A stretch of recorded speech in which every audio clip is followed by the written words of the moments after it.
नमस्कार, स्वागत है आपका हमारे चैनल में। मैं रानी गुप्ता आपके साथ और बड़ी खबर आ रही है जहां देखा जा रहा है कि जिस तरीके से तमाम जो लोग हैं नुपुर शर्मा के द्वारा दिए गए बयान को लेकर के जहां कुछ लोग समर्थन दिखा रहे हैं तो कुछ लोग इसका विरोध भी कर रहे हैं। आपको बता दें कि ताजा जो खबर आ रही है, दरअसल इंजीनियरिंग के एक स्टूडेंट ने नुपुर शर्मा को लेकर के समर्थन जताते हुए इंस्टाग्राम पर पोस्ट किया। आपको बता दें कि इस इंजीनियरिंग स्टूडेंट का नाम अशफाक अंसारी बताया जा रहा है, जिसके बाद उसने नुपुर शर्मा बयान के बाद ये पोस्ट किया था इंस्टा पे, और उसी के बाद ही 2-3 स्टोरी भी उसने शेयर की थी जिसमें कि उसने ये कहा था कि ये जो दुनिया है उसमें आप इंसान बनने की कोशिश करिए, ना कि इस तरीके से आतंक फैलाने की कोशिश करिए।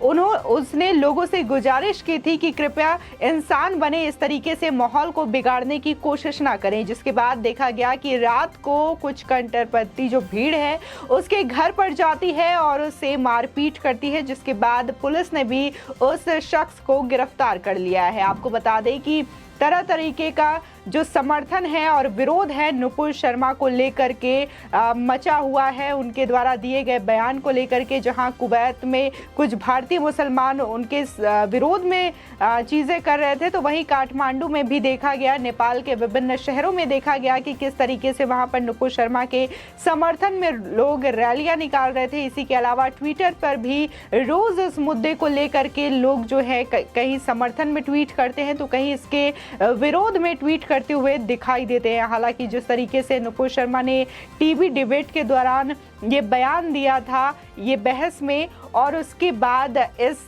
बयान को आपत्तिजनक माना गया, टिप्पणी को गलत माना गया, जिसके बाद बीजेपी ने प्रवक्ता को अपनी पार्टी से निलंबित कर दिया 6 साल के बाद। जिसके बावजूद ये मुद्दा जो है थमने का नाम नहीं ले रहा है, और इसी मुद्दे को और भी ज़्यादा हाईलाइट करते हुए और इसी मुद्दे को कारण बनाते हुए देश के कई हिस्सों में भी दंगा करने की कोशिश की गई, अशांति फैलाने की कोशिश की गई।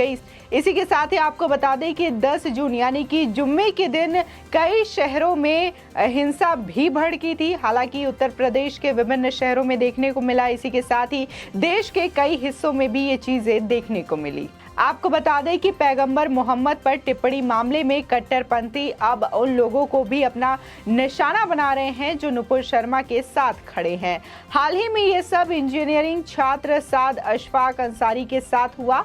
साद ने दरअसल इंस्टा पर नुपुर शर्मा के समर्थन देते हुए पैगंबर मोहम्मद से जुड़े हुए कुछ सवाल खड़े किए थे और नुपुर शर्मा को बहादुर महिला बताया था। इसी के बाद कट्टरपंथियों की भीड़ उस लड़के के घर जा पहुंची और इसके अंत में महाराष्ट्र की भेवड़ी पुलिस ने उसे गिरफ्तार कर लिया। आपको बता दें कि अशफाक ने अपने इंस्टाग्राम पर नुपुर शर्मा द्वारा दिए गए टिप्पणी के बारे में पोस्ट किया था और इसी के साथ ही कुछ सवाल भी खड़े किए थे। वहीं इसी के साथ ही एक और इंस्टा स्टोरी में अशफाक ने लिखा, मैं किसी मजहब को समर्थन नहीं देता, मुझे सबसे नफरत है। मैं सिर्फ एक ऐसी दुनिया में रहने से डरता हूं जहां आपको और आपके परिवार को मार दिया जाए, क्योंकि आपने एक ऐसे व्यक्ति के लिए कुछ बोल दिया जिनका इंतकाल सालों पहले हो चुका है। इसी के साथ ही इंजीनियरिंग छात्र ने अपील की थी, बड़े हो जाओ यार, ऐसे मजहब को छोड़ो जो दुनिया में आतंक फैलाए और इंसान बनो।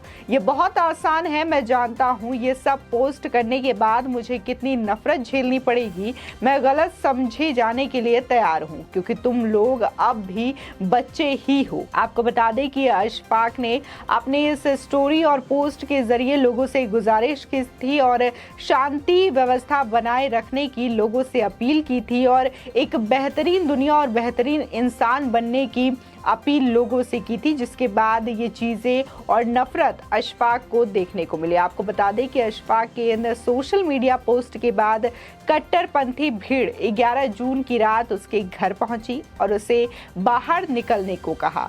लड़के ने किसी तरह भीड़ को समझाने का प्रयास किया। उसने घबराते हुए कहा, मैं चाहता तो अंदर ही रह सकता था, लेकिन मैं तुम लोगों से बाहर बात करने के लिए आया हूँ। इसके बाद भीड़ से एक व्यक्ति ने कहा, अगर तू अंदर रहता तो हम तुझे खुद खींचकर बाहर लाते और मारते। लड़के ने हाथ जोड़कर भीड़ को समझाने की बहुत कोशिशें की, लेकिन भीड़ नहीं मानी। अंत में उसे जबरन कलमा पढ़वाया गया।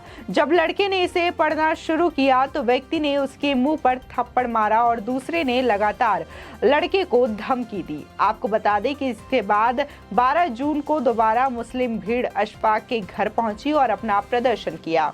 बाद में भिवड़ी के निजामपुर पुलिस थाने में साद के खिलाफ एफआईआर दर्ज हुई।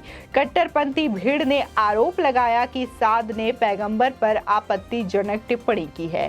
भीड़ ने कहा कि उन्हें माफी नहीं, गिरफ्तारी चाहिए। एक प्रदर्शनकारी ने तो ये तक कह दिया कि अगर ऐसी घटना दोबारा घटित हुई तो कानून अपना काम करेगा और वे लोग अपना काम करेंगे। आपको बता दें कि इस निंदा का मामला भिवंडी में जोर पकड़ रहा है। नुपुर शर्मा के विरोध भी वहां एफआईआर दर्ज की गई है और पुलिस ने नुपुर शर्मा को पूछताछ के लिए समन किया है। वहीं मुंबई पुलिस ने भी नुपुर शर्मा को पूछताछ के लिए समन भेजा है और उन्हें 25 जून को पेश होने को कहा गया है।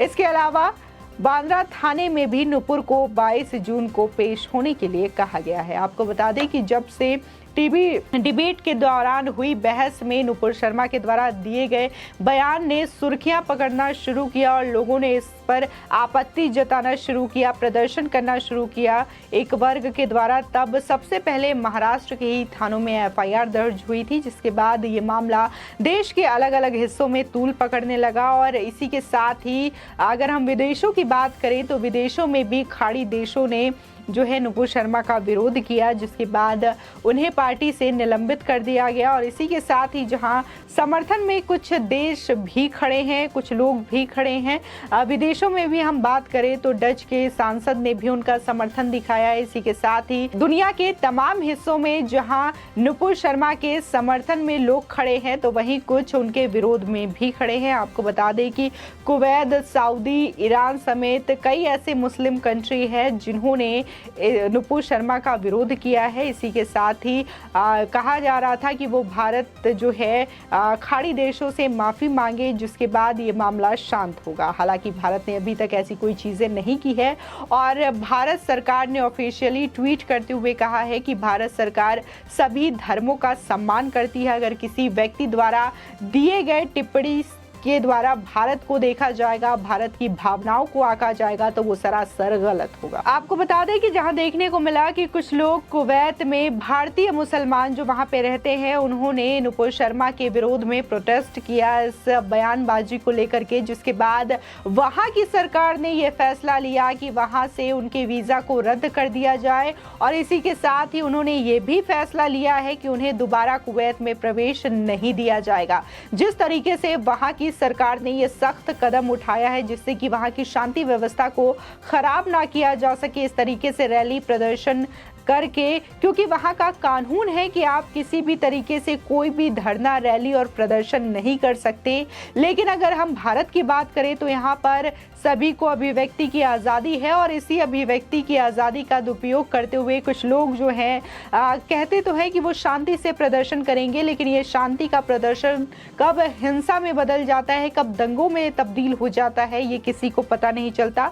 जहां कुवैत सरकार ने ये फैसला लिया था और सभी का वीज़ा रद्द करके उन्हें भारत भेजने का ये फैसला जहां सोशल मीडिया पर आया तो कई लोग जो भारतीय हैं वो इसका समर्थन करते हुए भी नजर आए और साथ ही उन्होंने ये भी डिमांड की कि भारत में भी ऐसा ही कानून होना चाहिए। जब कोई इस तरीके से रैली प्रदर्शन करता है तो उन्हें भी इसी तरीके की सजा देनी चाहिए ताकि जो भारत का कानून व्यवस्था है, भारत की जो शांति है वो बदहाल ना की जा सके। आपको बता दें कि यहाँ जुम्मे की नमाज के दौरान देखा गया 10 जून के दिन शुक्रवार को कि कई मस्जिदों से ये कहा गया था कि वो शांति ढंग से प्रदर्शन करेंगे।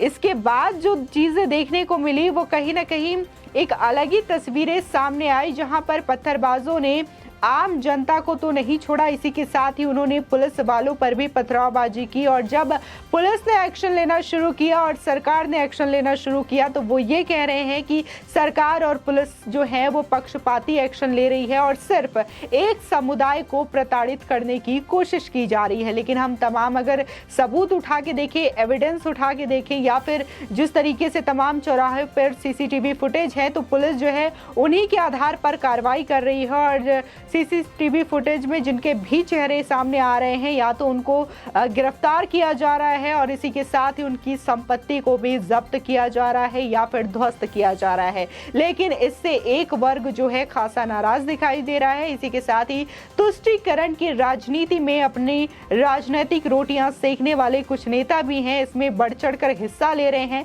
जब दंगा हुआ था तब किसी ने अपना मुंह खोलने की भी कोशिश नहीं की थी, किसी ने शांति की भी अपील नहीं की थी। लेकिन जैसे ही इन दंगाइयों के खिलाफ एक्शन शुरू हुआ, घरों को इनके ध्वस्त किया गया, अवैध संपत्तियों को, तब इनके मुंह से बोली निकलना शुरू हुई। और ये फिर पूछते हैं कि ये कहाँ का इंसाफ है, बिना किसी कागजात के किसी के घर को कैसे आखिर सरकार ध्वस्त कर सकती है। आपकी इस खबर पर क्या राय है, हमारे कमेंट सेक्शन में जरूर बताएं।